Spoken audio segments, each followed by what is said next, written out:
All right, what is going on today and over the next few weeks in honor of my fourth child, Burley Jack? We're going to be talking about pregnancy and how to support your wife, what to expect when you're expecting, and how to, bring a child into this world. This is kind of a new category for men to be thinking about, at least in the modern world. The post World War II man, the stereotype is him sitting outside smoking a cigar, or even just at home waiting for the baby to get home. But now men are more involved, and I think that's a good thing. I have been at all three of my wife's births in the bathtub with her for two of them.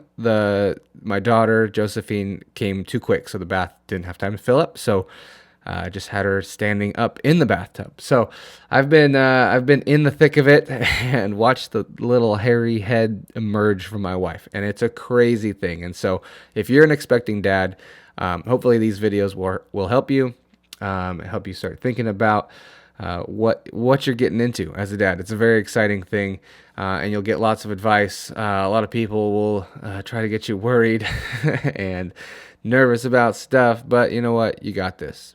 Babies have been being born for thousands of years, and usually goes off without a hitch. So I'll just give you a few tips and tricks for kind of the first-ish trimester in this video, and then we'll have more videos down the line, more podcasts down the line, depending on how you're consuming this content, about different parts of pregnancy and birth. So the first thing to be aware of is morning sickness is not just for the morning time. And it's not just for the first trimester. My wife has been sick with all four pregnancies, and not just in the morning, all day long, even into the evening. So, but hers only lasted the first trimester, basically. So every pregnancy is different. So you'll have to just kind of feel this out with your wife. And our job as men is to support our wives as best as we can. And so for my wife, she needed to eat snacks. And so I was the snack guy. Granola bars, nuts, mostly granola bars, sometimes saltines. Try to get protein in her. That was kind of the goal. We also found out after her morning sickness was over that a magnesium deficiency can cause morning sickness. So do some Googling on that. I'll link the blog post that I wrote up about this, that you can read more and kind of get links to different articles to go deeper on different subjects if you're interested in that. But morning sickness, not just for the morning, any time of day, it can strike.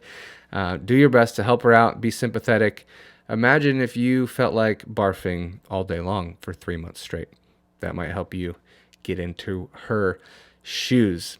Childcare. If you have children, I have 3, so we're working on number 4. It's going to be a struggle, especially if your wife is sick, to manage childcare. We homeschool our kids. So while my wife was pregnant for the 3 months, well, she's still pregnant, for the first 3 months of her pregnancy, I was on daddy duty. I was on breakfast, lunch, dinner duty. I was on cleaning duty. I was on taking care of my wife to make sure she's not barfing duty, and running my business, and whatever else, comes up. So when I had to work, I would have my mom watch the kids. If you guys have friends around, just ask them for help with childcare. Take the kids to do some homeschooling. We have some good friends that also homeschool that took our kids for the morning sometimes when I had to go do some house shoots and stuff. So if you aren't flexible with your schedule, maybe consider taking some sick leave if there's an availability for that. But if your wife's not feeling well, childcare is something you'll have to figure out. If you haven't noticed that you as the dad are going to take a lot of responsibility during this season, and it can feel draining and it can feel hard, but what helped me is to have vision that I have a child coming. I'm doing this for a baby, and it's all going to be worth it in the end. And it's only for a short season, and you could do anything for 3 months or 9 months if she's sick for 9 months. It also feels good to be a superhero. So just put on your superhero hat and get after it. Um, my wife loved Taco Bell and Dairy Queen were her two late night cravings. So during the evenings at like 9 or 10 p.m., I'd run out and get some beef tacos or the 7-layer burrito or a double bacon burger with a chocolate malt from Dairy Queen. I had the orders memorized if you can't tell. Having meat protein is really good for a pregnant woman, but cooking meat in the house can be a struggle because it makes you want to vomit if you're a woman or if your wife is sensitive to that. So we had to be creative about how we got our meat cooked. Barbecue's great, but even better just to pick up some late night tacos. So that was my role, the Door Dasher. Also, with modern apps these days, you can just have someone drop it off. But I had fun sliding on my slippers and driving out to Taco Bell in the evening. Got myself a little something. So that's another aspect of pregnancy that you're gonna just have to be ready for. The next thing you're gonna want to do as a dad is to start learning. Get your mind and your heart, your soul prepared to be a dad. This is a paradigm shift. Getting married is a big deal, but it doesn't change your life that much. Adding a baby into your life is probably going to be the biggest change that you've undergone in your whole life. So, books, podcasts like this one, blogs like this one, start to read, start to listen, start to think about this. I'll link to some of my favorite books for new dads. That'll be another video coming out. So just look out for that one. But start learning after that first trimester when you're on 24/7 duty. You can start to get educated on this. Another thing you're going to want to be aware of is listening. This will be a challenge for your marriage. With your wife being sick or irritable or uncomfortable because there's a giant baby inside of her. My wife now at 9 months, 8 months pregnant is just uncomfortable all day long. And so as men, we like to fix things. I don't know if you know that, but women don't always like to have things fixed for them. So this is a good practice to just learn empathy. Learn how to just say, wow, that sucks. I can't believe there's a football living inside of you. Or, man, yeah, being burpy all day and farty all day seems really uncomfortable. And I don't know if she has a sense of humor, you can add some levity to it, maybe cast some vision, say, hey, we've got a baby coming. This is really great. I'm sorry this hurts. I'm very excited for the baby. But you're going to just need to be having conversations. Listen to what she's saying. Don't try to fix it. And just keep remembering there's a baby coming.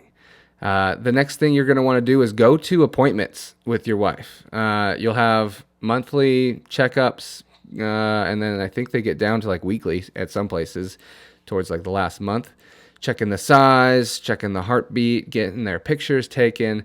And especially if this is your first kid, you'll want to be at all of those things. This is another way to get educated on what's happening with your wife, what's happening with your child. And if anything comes up, you're going to want to be there. There's a lot of doctor talk, and it can be overwhelming at the beginning.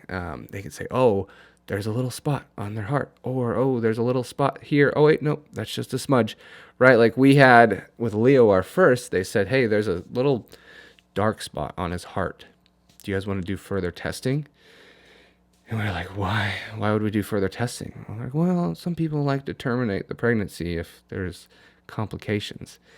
And we were like, man, you really threw that out quick. Like, I don't know. I have a lot of opinions about that, but I'm not trying to kill my baby. So we didn't do further testings. Leo is super smart, super athletic, totally normal kid. The spot was not anything. So in ultrasounds, in measuring, and in everything, there's going to be some nerves going on. With our third kid, Rocco, they measured Joy's belly small, and then the tech we went to measure him also measured him small, and then they also like noticed a heart thing, so we had to go to a heart specialist. So we had like 3 or 4 appointments following up on this thing. The heart specialist told us that late in the pregnancy, the heart is changing because they're going to start getting oxygen from their mouths into their bloodstream instead of the umbilical cord. And he's like, that's totally normal. Also, he's measuring perfectly normal. So we went on a little wild goose chase to just find out our baby is normal. And hopefully that's all it is. If you guys have any complications or anything, but as the man, as the husband, you're going to want to be there. Support your wife, hold her hand, tell her it's going to be okay, and also ask questions with the doctor. We have found that doctors will just kind of tell you the bare minimum. A lot of them are just trying to get through patients. And so if you can ask follow-up questions, it's like, what does that mean? Or another question we like is, are there any other options? Because they'll tell you like, well, you should blah, blah, blah. And we say, do we have to? Or are there any other options? And for us, we had our kids, all 4 of them will be natural births at a birth house, unmedicated, barbarian style. My wife is a beast. But because she measured small, we had to go to the doctor to make sure it wasn't a risky birth to get the final ultrasounds and stamps off. So like, is there anything else we can do? And they said, well, no, we have to make sure because we can't have risky births here. So that was just a thing we had to deal with. The last thing you're going to have to deal with now that you are pregnant is stupid questions from people with good intentions. You'll get a lot of talk like, well, you know how that happens, right? Or, whoa, a 4th child. You guys know how that happens, right? You get a lot of, you know how that happens. Or they say on purpose, or that was soon. We were pregnant within our first year of marriage. So people were like, didn't you want to travel and live your life first? And we said, no, we'd rather have children first. And while we travel and while we're living our life, children are part of our life and we like them. So we have to keep telling people that we like our children and we're getting pregnant on purpose, and children are a blessing. And so it's just a lot of silly questions. You get to educate the public about the beauty of children, and also gets you ready for the old grandmas at the grocery store who are going to tell you that your baby is missing a sock, and that's a very important thing that you need to be aware of, even though you haven't slept for the last few months and are just trying to get some groceries. So you'll get a lot of this. Just try to be nice, smile and nod. At least they're not touching your belly. They're touching your wife's belly.